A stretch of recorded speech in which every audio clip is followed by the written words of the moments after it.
what do you wish everyone knew about the zoo that most people don't know? And I know we've covered a lot of different topics, so feel free to I touch think on honestly margin. the thing there's probably two. One is understanding how we get our animals and why we have them, Okay.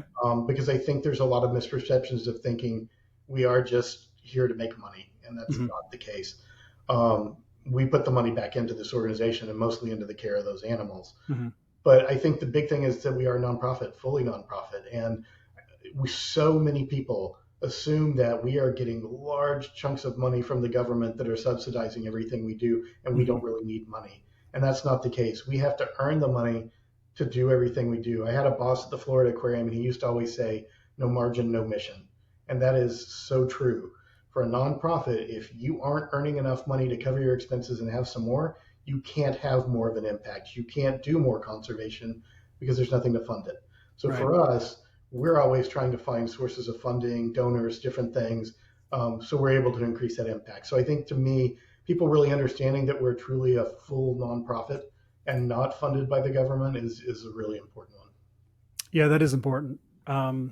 Yeah, I mean, because I didn't know. I mean, I asked you right before we got on this that is it? Are you a nonprofit or a for profit? Because I'm not completely sure. I thought it was nonprofit, but you never know.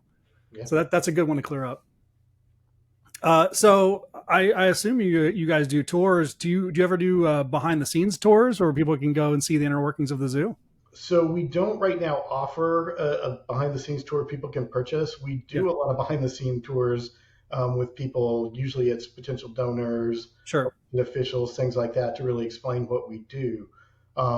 We do have some programs, like we do a night hike periodically where Okay. people can hike to the zoo at night. We do photography tours where you learn how to photograph Yeah. different animals and the plants, all those kind of things. So we do some things like that. But at the moment, we're not offering kind of a traditional behind the scenes tour, partially because we are a 50-year-old facility. And there are a lot of areas behind the scenes that aren't really ADA accessible. Hmm. So, as much as we'd like to offer something like that, we don't feel like it's right to offer it if we can't offer it to everybody. Right. That makes sense. Okay, well, hey, this has been an amazing conversation, as I knew it would. You officially run the most complicated business I've ever heard of, I don't know. and good on you for doing it. No, it sounds much more complicated than it really is. No, it's complicated. It's very complicated. Well, thank And you. the only thing that you don't offer is air travel. If you added travel in there, maybe it could be a little bit more I mean, we complicated. do have a zip line, so we kind Okay, yeah, all right. of. So